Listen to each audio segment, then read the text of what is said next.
Nous sommes dans le livre de Luc chapitre 1 et nous avons lu ici au verset 5 que du temps d'Hérode, le roi de Judée, il y avait un sacrificateur nommé Zacharie de la classe d'Abias. Sa femme était d'entre les filles d'Aaron et s'appelait Élisabeth. Tous deux étaient justes devant Dieu, observant d'une manière irréprochable tous les commandements et toutes les ordonnances du Seigneur. Ils n'avaient point d'enfant parce qu'Élisabeth était stérile. Ils étaient l'un et l'autre avancés en âge. Or, pendant qu'il s'acquittait de ses fonctions devant Dieu, selon le tour de sa classe, il fut appelé par le sort, d'après la règle du sacerdoce, à entrer dans le temple du Seigneur pour offrir le parfum. Toute la multitude du peuple était dehors en prière à l'heure du parfum. Alors un ange du Seigneur apparut à Zacharie et se tint devant à droite de l'autel des parfums. Zacharie fut troublé en le voyant, et la frayeur s'empara de lui. Mais l'ange lui dit, ne crains point, Zacharie, car ta prière a été exaucée. Ta femme Élisabeth t'enfantera un fils, et tu lui donneras le nom de Jean. Cette deuxième lecture de ce passage nous fait comprendre qu'il y avait un sacrificateur nommé Zacharie et une servante de l'Éternel appelée Élisabeth, qui étaient les parents de Jean-Baptiste. La Bible déclare qu'ils étaient déjà avancés en âge, un peu comme Abraham et Sarah, et ils n'avaient malheureusement pas encore eu d'enfants. Parce que Élisabeth était stérile. Cela veut dire que tous les jours de leur vie, ils avaient un cri dans leur cœur, ils avaient une prière, Seigneur, donne-nous un enfant. La Bible déclare ici qu'un jour, Zacharie était une fois de plus encore au temple en train d'accomplir son sacerdoce. Cela veut dire d'offrir les parfums à l'Éternel. Lorsque l'ange de l'Éternel est apparu à Zacharie, il lui dit que tu auras un enfant. Bien-aimés dans le Seigneur, la Bible nous fait comprendre qu'ils étaient justes. Cela veut dire que c'était des personnes qui marchaient dans la justice de Dieu et dans la vérité. Je ne sais pas depuis combien de temps tu es ici à l'église, mais je sais qu'il y a un cri dans ton cœur. Alléluia. Et ma prière, c'est que l'ange du Seigneur ce matin vienne exaucer ta prière. Parce qu'ils étaient tous les deux dans un besoin, ils avaient une attente vis-à-vis du Seigneur, mais depuis autant d'années, ils n'avaient pas d'enfants. Mais laissez-moi vous dire aujourd'hui le secret de la bénédiction du prophète Zacharie. Qu'est-ce qui a fait à ce que Zacharie et sa femme Élisabeth ont enfin pu avoir leur enfant? Qu'est-ce qui a fait à ce que l'ange du Seigneur descende et vienne révéler ce message à son serviteur et lui accorder la promesse de Dieu pour lui faire comprendre à quel point Dieu est fidèle? La chose qui a poussé l'ange à descendre et qui a contraint Dieu à envoyer un ange ce jour, donner cette promesse à Zacharie et à Élisabeth, bien-aimés dans le Seigneur, c'était numéro 1, leur fidélité. Alléluia. Ils étaient tous les deux fidèles, ils étaient assidus et étaient permanemment au temple. Ils continuaient de prier même lorsque la prière n'était pas exaucée. Ils ne se sont jamais relâchés et permanemment Zacharie allait comme toujours servir son Seigneur. C'est comme s'il avait même oublié, mais Dieu se souvient de ses serviteurs fidèles. Dieu se souvient de ceux qui continuent et qui persévèrent dans la marche avec Dieu, qui ne se découragent pas et qui continuent sans cesse à offrir des parfums à Dieu. Le parfum que tu dois offrir, c'est ta louange permanente devant Dieu. Laisse-moi te dire qu'un jour, l'ange du Seigneur viendra te visiter. Dans Actes, en ce chapitre 2, au verset 46 à 47, la Bible déclare, ils étaient chaque jour tous ensemble, assidus au temple.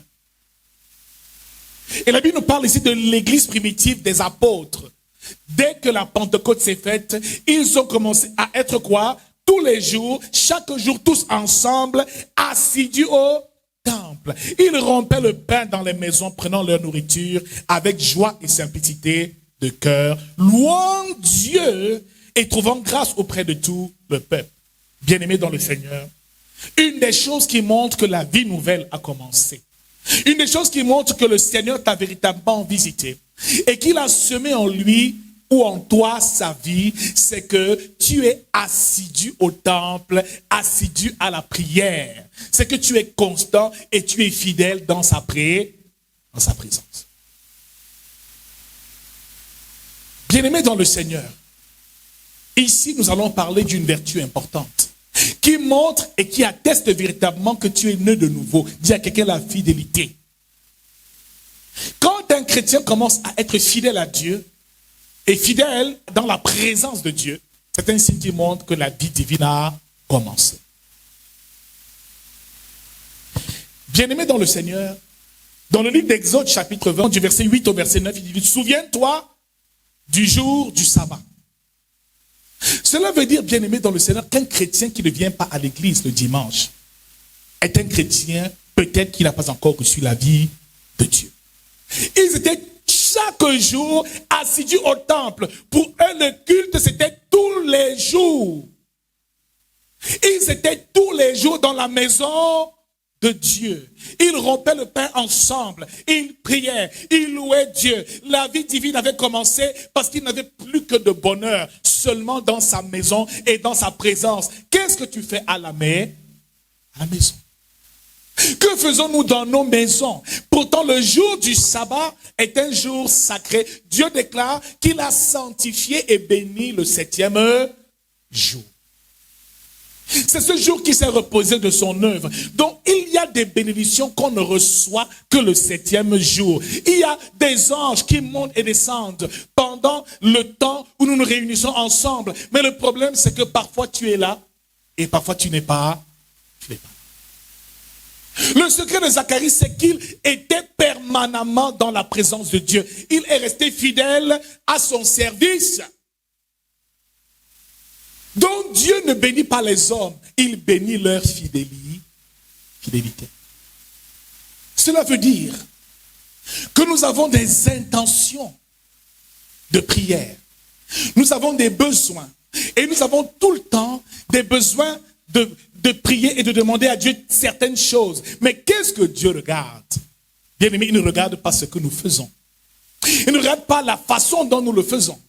Il ne regarde pas la qualité de notre service ou même la qualité de nos prières. Il regarde la constance. Oui, tu pries, mais est-ce que tu es fidèle dans la prière? Oui, tu jeûnes, mais est-ce que tu es fidèle au jeûne, dans ton jeûne? Oui, tu loues le Seigneur, mais est-ce que tu es fidèle dans la louange? Dieu bénit la fidélité de ses enfants. Donc tout ce que tu fais, rassure-toi que tu es fidèle à cela. Ne commence pas une chose et tu l'arrêtes en chemin. Le problème, c'est que l'homme est permanemment vacillant. Un jour, il prie avec tout le zèle. Un temps, par les épreuves, il baisse la prière. Un temps, il vient avec assiduité. Pendant un mois, après un autre mois, il ne vient plus. C'est pour ça que nous sommes en retard dans nos bénédictions. Parce que Dieu, ce qu'il veut voir et ce qu'il recherche par-dessus tout, c'est ta fidélité. C'est notre fidélité parce que Dieu est un Dieu fidèle. La fidélité est donc un attribut de Dieu. Parce que tout ce que sa bouche dit, sa main l'accomplit. Il ne tarde pas dans l'accomplissement de ses promesses. Tout ce qu'il promet, il accomplit. Un chrétien qui est fidèle peut tout obtenir de Dieu. Notre problème, le véritable problème que nous avons, c'est que nous faisons des choses pour Dieu, mais nous ne sommes pas fidèles. Tu commences à donner la dîme un mois, après le mois suivant, tu ne la donnes plus. Tu commences à te réveiller la nuit pour intercéder et les semaines qui suivent, tu cesses d'intercéder. Le problème ici, c'est la fidélité que Dieu récompense. Et tant que nous sommes vacillants et instables, il y a des choses qu'on n'obtiendra jamais de Dieu. Alors Dieu regarde l'état de notre cœur. Il regarde notre fidélité. Pose la question à ton voisin, es-tu fidèle? Pose-lui la question vraiment, dis-moi, es-tu fidèle? Es-tu un bon et un fidèle serviteur? Alléluia. Alors ici, la fidélité est donc une vertu qui renvoie à ce qu'on appelle la constance. C'est la vertu d'un homme constant. d'un homme fiable, d'un homme en qui Dieu a confiance, de quelqu'un qui est permanemment dans sa présence, quelqu'un en qui Dieu a confiance. Un homme fidèle est un homme qui tient ses promesses et qui tient tous ses engagements. Il est fidèle dans son amour pour Dieu et fidèle dans son service à Dieu. Cela veut dire que, quelles que soient les épreuves par lesquelles il passe, quelles que soient les situations difficiles qu'il traverse, il restera pareil, avec le même amour, le même zèle pour Dieu. Et c'est ce genre de chrétien que Dieu récompense. Pas celui qui prie avec hargne un jour et qui se relâche un autre jour. Pas celui qui vient le dimanche aujourd'hui et qui ne vient pas dimanche de la semaine prochaine. Mon problème ici, c'est que le Seigneur nous renseigne sur une chose. C'est que Zacharie a été récompensé parce qu'il était fidèle. Les disciples étaient tous fidèles au temple, assidus. Ils priaient, ils jeûnaient ensemble, ils louaient Dieu tous les jours. Quand tu rates un culte et ça ne te dit rien, ça veut dire qu'il y a un problème. Quand la vie de Dieu commence, il faut que tu réalises que la bataille, c'est au niveau de la fidélité. Une personne fidèle est donc une personne sur qui Dieu peut compter, sur qui le Seigneur peut réellement s'appuyer.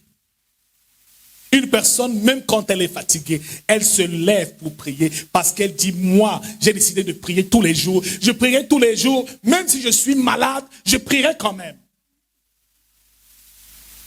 Être fidèle veut dire avoir un amour constant. Avoir un amour qui ne faillit jamais et qui ne faillit pas.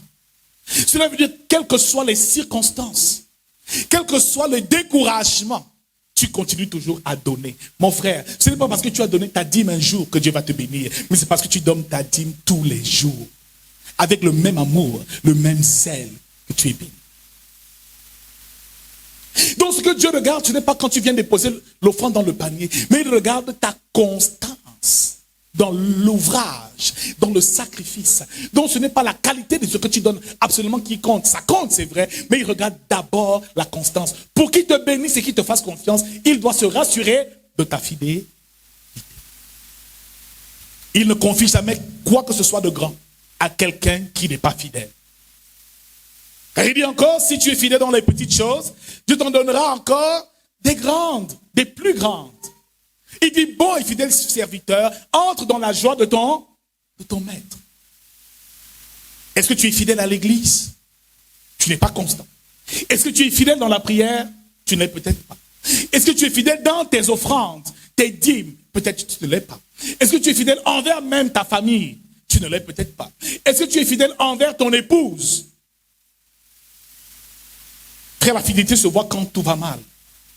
C'est pas quand tout va bien qu'on voit la fidélité d'un homme. C'est que malgré le fait que cet homme, sa femme était stérile, il restait fidèle à Dieu. Il servait Dieu avec le même amour, avec le même zèle. Il ne s'est jamais découragé. Cela veut dire qu'il avait une confiance, une foi totale et complète envers Dieu. Pose la question à ton voisin, es-tu vraiment fidèle? Ta femme peut être malade. Ta femme peut être indisposée. Cela veut dire que ça ne te permet pas, ça ne te donne pas le droit d'aller regarder ailleurs. Sois fidèle. Alléluia. Fidèle à ton église. Fidèle même à ton pasteur.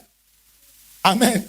Il y a des églises où quand le pasteur a un problème, tous les fidèles finissent par partir. Pourtant, on nous appelle bien les fidèles. Jésus est le témoin fidèle. Nous sommes aussi des fidèles du Seigneur. Dis à ton voisin, es-tu réellement fidèle? Deutéronome chapitre 7, verset 9 nous dit encore, ce Dieu fidèle garde son alliance jusqu'à la 1000e génération. Dieu t'aime d'un amour total et complet. Il ne t'aime pas beaucoup un jour et un peu moins un autre jour. Il t'aime chaque jour avec la même intensité. Quand la femme ne te prépare pas la nourriture que tu cesses un peu de l'aimer, tu l'aimes un peu moins. Quand elle te répond un peu mal, tu dis, toi là, je te coupe les vivres. Je ne suis plus, non, bien aimé, il faut aimer et aimer avec constance. C'est ça la fidélité. Nombre 23, verset 19. Dieu n'est point un homme pour mentir, ni un fils d'homme pour se repentir. Ce qu'il a dit, il le fera, il ne le fera-t-il pas? Ce qu'il a déclaré, ne l'exécutera-t-il pas? Donc Dieu, chaque parole qu'il déclare, il accomplit. Alléluia. Dieu est fidèle, c'est un de ses attributs. Et un texte que j'aime particulièrement, 2 Timothée chapitre 2, verset 13. Si nous sommes infidèles, il demeure fidèle, car il ne peut se régner lui-même. Et Jacques 1 au verset 17. Tout don excellent et tout cadeau parfait viennent d'en haut du Père des Lumières, chez lequel il n'y a ni changement, ni ombre de variation. Dieu ne change pas, il ne varie pas. Il est le même, hier, aujourd'hui et éternellement. Le jour où tu commenceras à être fidèle, c'est le jour où ta destinée va changer. Le jour où il verra en toi la fidélité, qui est la qualité de ses serviteurs qu'il recherche. Il dit, bon et fidèle serviteur, entre dans la joie de ton maître. Le jour où il ressentira en toi la fidélité qui caractérise les véritables serviteurs de Dieu, ma soeur, mon frère, tu obtiendras tout de Dieu. Ma prière, c'est que tu ne manques plus un jour de culte. Parce qu'il y a un ange, des anges qui viennent et qui vont pour régler la plupart de nos problèmes. Mais parfois, le jour où tu ne viens pas, peut-être c'est le jour même de ta visitation. Ils étaient donc tous assidus au temple parce qu'ils avaient compris que la maison de Dieu est une maison de bénédiction. Mais quand Dieu brille par sa fidélité, l'homme brille par son infidélité. Les hommes ont des cœurs tortueux. Et dans Genèse chapitre 3, la Bible déclare encore que Adam et Ève ont désobéi à Dieu. Bien aimé, l'infidélité, c'est aussi la désobéissance. Tout acte d'infidélité, bien aimé, c'est aussi ce qu'on appelle acte de désobéissance. Ce sont les mêmes frères qui ont construit le veau d'or dans le livre de Genèse chapitre 32 à partir du verset 10. Quand Moïse est allé au mont Sinaï, frère, la Bible déclare que le peuple s'est inquiété parce qu'ils ne voyaient plus le serviteur de Dieu. Ils ont fait un veau d'or. Dis avec moi l'infidélité. L'infidélité, c'est aussi l'idolâtrie. Tout ce que tu aimes à l'excès, qui finit par prendre la place de Dieu dans ta vie, c'est de l'infidélité. Rien ne prend la place de Dieu dans ton cœur. Ni l'or, ni l'argent, ni les hommes, ni les femmes, ni les maris, ni les enfants. Mon frère, mets toujours Dieu à la première place. Un serviteur fidèle met son Seigneur à la première place. Même lorsque tu donnes ton offrande, sache que ce que tu donnes à Dieu est plus grand que ce que tu as. Ne donne pas à Dieu de ton superflu. Alléluia. Ne donne jamais au Seigneur de ton superflu. Même dans l'offrande, Dieu veut voir ta fidélité. Seigneur, cette offrande, c'est pour te rendre gloire. Parce que tu es grand. Cela veut dire que cela montre que c'est un acte d'adoration. On n'adore pas seulement Dieu avec les paroles, en chantant. On adore Dieu par son offrande. Il y a l'adoration aussi par l'offrande. Quand Abraham montait à la montagne, il dit, laissez-moi, je vais avec le petit pour adorer. Cette adoration, c'est le sacrifice que tu fais. Mon frère, ma soeur, quand tu deviendras fidèle, et quand nous deviendrons fidèles à Dieu, même dans les petites choses, il nous donnera toujours des grandes choses. Le secret de la grandeur réside dans la fidélité aux petites choses de chaque jour. Tout dépend simplement de la fidélité que tu manifestes à Dieu. Donc Dieu bénit la fidélité dans ton ouvrage et dans ton service. Ce qui compte donc, ce n'est pas la qualité de ce que tu donnes, ou de ce que tu produis comme service à Dieu, mais c'est le nombre de temps que tu passes à le faire. C'est ce que Dieu regarde pour bénir ses enfants. Regarde quelqu'un, dis-lui, es-tu vraiment fidèle? Alléluia. Il y a des églises où un seul chrétien a peut-être 10 pasteurs. C'est de l'infidélité. J'ai connu une assemblée où le pasteur recevait un confrère qui venait prêcher et une fidèle est venue déposer sur le panier de l'homme de Dieu qui était invité une offrande qu'elle n'avait jamais donnée à son propre pasteur. C'est un acte d'infidélité, mon frère. L'église n'est pas encore conçue. Tu prends des millions, tu vas donner à un inconnu, quelqu'un qui vient d'ailleurs, parce que tu as reçu les prophéties, les émotions. Ma soeur, Dis à ton voisin, sois fidèle. Sois fidèle à ton église. Sois fidèle à ton assemblée. C'est à cause de l'infidélité que Dieu a malheureusement laissé son peuple souffrir longtemps au désert. Mon frère, ma soeur, soyons fidèles.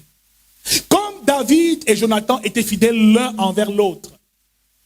Parce que celui qui est fidèle à Dieu et fidèle aux autres, bien-aimé, peut être un bon ami de Dieu et un bon ami du prochain. David et Jonathan étaient fidèles au point où, lorsque Jonathan est mort, David a demandé, n'y a-t-il pas un descendant de Jonathan ici?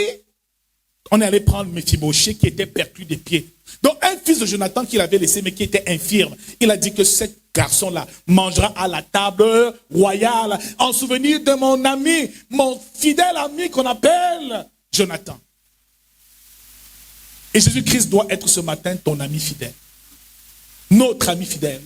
On le chante si bien, hein? Quel ami fidèle. C'est ça? Quel ami fidèle et tendre nous avons en Jésus-Christ.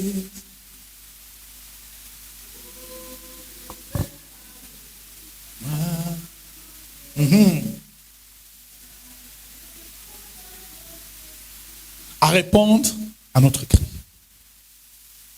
Donc, dans toute relation avec l'Éternel, il faut la fidélité, être un chrétien fidèle. L'Église doit être une épouse fidèle. Comme Élie et Élisée. Lorsqu'Élie devait être enlevé, il y a Élisée de partir. Élisée est resté avec lui jusqu'au bout. Frère, quand tu es fidèle envers une personne, tu vas jusqu'au bout avec cette personne. Jusqu'au bout, je veux te suivre dans les bons et mauvais jours.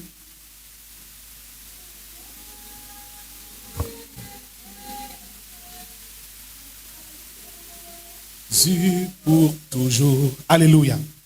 Jusqu'au bout, tu dois suivre le Seigneur. Amen. Alors, bien-aimés dans le Seigneur, Naomi et Ruth aussi, c'est un exemple de fidélité. Alléluia.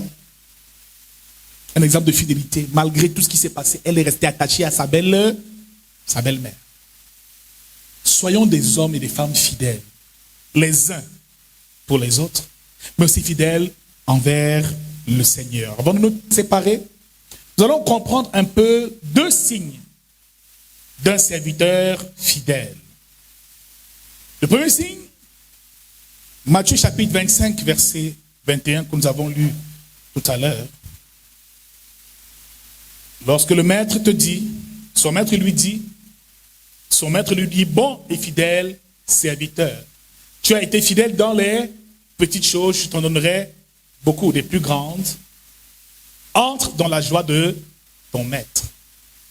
La première caractéristique d'un bon et fidèle serviteur, c'est premièrement, c'est qu'un serviteur selon le cœur de Dieu, tu vas écrire numéro 1, est fidèle premièrement dans les petites choses. Il est fidèle dans les petites choses. Il s'applique dans les petites tâches que Dieu confie. Cela veut dire qu'on ne te voit pas, Dieu ne va pas d'abord regarder les grandes choses que tu vas accomplir, mais il regardera d'abord les petites tâches qu'on va te confier et qu'il va te confier. Mon frère, ma soeur, lorsque tu balaies le sol de l'église, c'est une petite tâche. Mais la façon dont tu balaies détermine les grandes choses que Dieu pourra faire avec toi. Quand tu es fidèle dans cette petite tâche, ces petites choses, dans ces moindres choses, Dieu t'en donnera des plus grandes parce qu'il voit que déjà à ce petit niveau, tu es fidèle, il peut te donner des plus grandes choses. Tu ne peux pas avoir une grande église si tu n'as jamais géré une bonne petite cellule de prière, bien gérer une cellule de prière.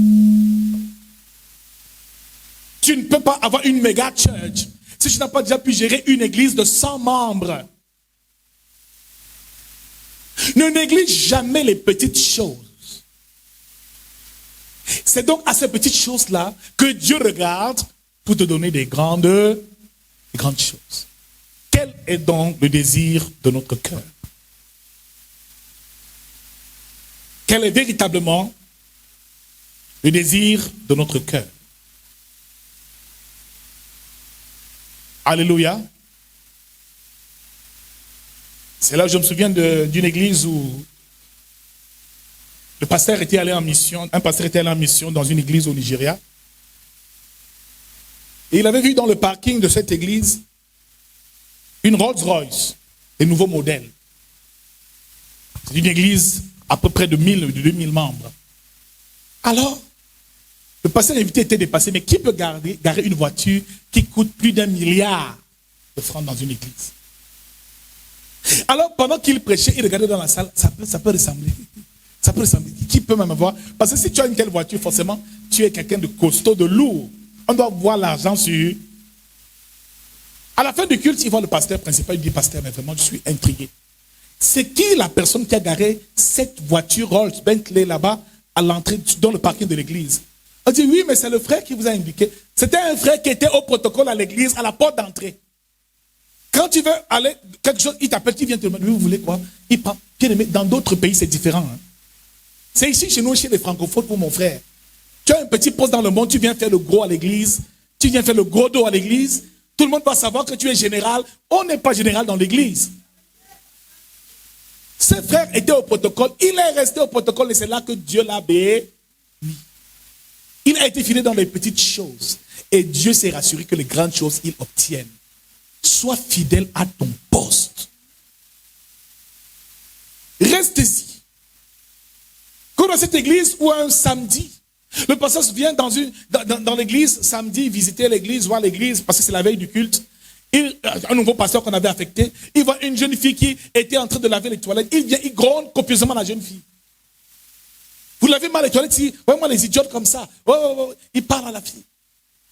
À un moment, il sort. Au moment où il veut monter sur sa mobilette, la fille ouvre la porte de son 4x4.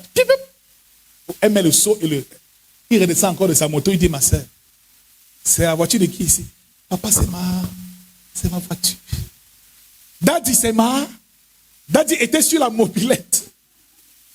Et il gueulait fort là-bas. Mais elle avait compris que c'est à cause et grâce à ce travail qu'elle faisait aux toilettes depuis autant d'années que Dieu l'avait bénie. Ma soeur et mon frère, soient fidèles dans les petites choses. Et Dieu t'en donnera des plus grandes. Quel que soit ce que tu veux obtenir de Dieu, sois d'abord fidèle dans les petites choses, dans la petite tâche que le Seigneur t'envoie faire dans son église. Parce que c'est là que tu recevras ta bénédiction. Le jour où tu ne viens pas, il faut qu'il y ait un incident grave. Mais il faut qu'à chaque fois qu'il y a réunion et rassemblement des saints, tu sois fidèle à ton poste. Et le serviteur fidèle est fidèle d'abord dans les petites choses. Deuxième trait de caractère d'un bon et fidèle serviteur. Le serviteur fidèle travaille dans l'intérêt de son maître. Il recherche premièrement l'intérêt de son maître. Il ne recherche pas son propre intérêt. Et si vous n'avez pas été fidèle dans ce qui est à autrui, qui vous donnera ce qui est à vous? Donc le serviteur fidèle recherche deuxièmement l'intérêt. Il protège les intérêts de son maître. Il gère avec diligence ce qui appartient à autrui. Bien aimé, cela veut dire une chose. C'est que lorsque tu es dans une entreprise et que tu es employé, travaille comme si c'était ta propre entreprise. Sers bien ton patron. Et le moment où toi tu ouvriras ton entreprise, Dieu te bénit, te bénira. Beaucoup travaillent seulement parce qu'ils cherchent à gagner. Ils veulent seulement travailler pour leurs intérêts. Ils travaillent seulement pour leur salaire. Mais ce que Dieu regarde, c'est la diligence et c'est le sérieux avec lequel tu prends la chose de l'autre, d'autrui. Quand Dieu voit ça, il te donne aussi ce qui est à toi. Tu es à l'église, tu as un père spirituel. Mais à l'église, pour faire une tâche, il faut seulement qu'il te demande de la faire. Il y a un problème. Ça veut dire que tu ne fais pas cela avec ton cœur. Tu es là parce que tu recherches un intérêt. Un intérêt. ça ne va pas dans ton sens, tu ne fais pas. Mais Dieu nous dit ici, celui qui gère bien la chose d'autrui, Dieu lui donnera ce qui est à lui. Sers bien ton église. Sers bien tes dirigeants. Sers bien ton patron. Et laisse-moi te dire qu'après l'avoir servi, quand Dieu verra dans ton cœur ce sens du sacrifice, je te rassure, il te bénira certainement. Sers donc Jésus avec tout ton cœur. Ne recherche pas d'abord ton intérêt. Ne recherche pas seulement ce qui t'intéresse, parce qu'il y a des chrétiens comme ça qui ne pensent qu'à eux, même dans la prière. Il est tellement égoïste qu'il ne prie que pour lui. Ce genre de chrétien va souffrir. Ce n'est pas un serviteur fidèle. Quand tu commences à entrer dans le groupe d'intercession, à entrer au protocole, c'est un signe qui montre que tu es né de nouveau, parce que tu as envie d'être utile à ton maître. Il dit, bon et fidèle serviteur. Entre dans la joie de ton maître. Il faut que tu serves au point où Jésus est satisfait de ton ouvrage.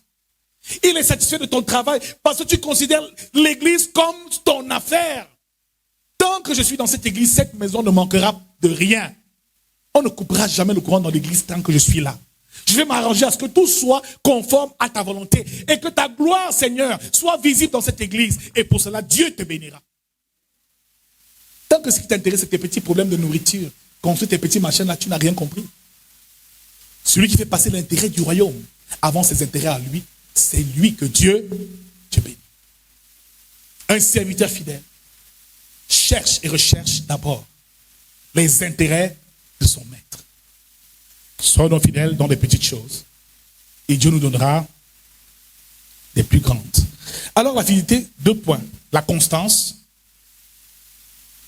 Être constant. La constance, la fidélité. La persévérance aussi, nous parle de persévérance. La fidélité nous parle aussi de loyauté. Constance, persévérance, loyauté. Quelqu'un de loyal est quelqu'un de fidèle. Amen. Nous l'avons dit ici. Celui qui gère bien la chose d'autrui, il dit, celui qui ne gère pas la chose d'autrui, comment Dieu le donnera-t-il aussi ces choses à lui? La Bible est formée là-dessus. Donc, un bon serviteur fait l'œuvre de Dieu et fait ce que son maître lui demande comme si c'était son propre problème. Ce matin, mon frère, ma soeur, nous allons prier pour que Dieu mette dans nos cœurs davantage de fidélité. Sois fidèle envers tes frères et sœurs en Christ. Sois fidèle à ton Dieu. Sois fidèle à la prière. Ce n'est qu'à ce moment-là que Dieu t'accordera les bénédictions liées à la prière que tu fais. Plus tu pries, plus tu es fidèle dans la prière, plus l'ange descend et te visite. Tu loues, mais tu n'es pas fidèle dans la louange. Mais ce n'est que dès l'instant où tu deviendras fidèle que tu obtiendras les bénéfices de la louange. Tu donnes ton offrande, ta dîme, de temps en temps.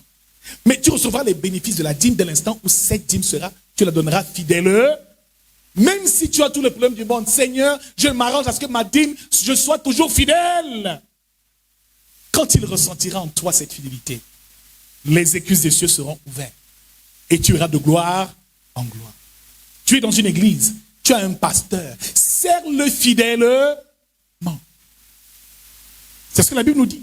Parce que dès l'instant où tu le sers en recherchant tes intérêts, il y a un problème. Dès l'instant où tu l'auras servi et que tu rechercheras son intérêt à lui, Dieu te donnera des plus grandes choses, des choses à toi, et tu iras de gloire en gloire. Tu ne peux pas être béni par Dieu quand tu n'as jamais été fidèle à qui que ce soit. C'est impossible. Tu n'as pas aidé quelqu'un dans sa vision et tu veux que toi, quand tu vas faire ta vision, on te soutienne. C'est impossible. Dieu est un Dieu d'ordre et d'équilibre. Alors ce matin, il nous invite formellement à être fidèles.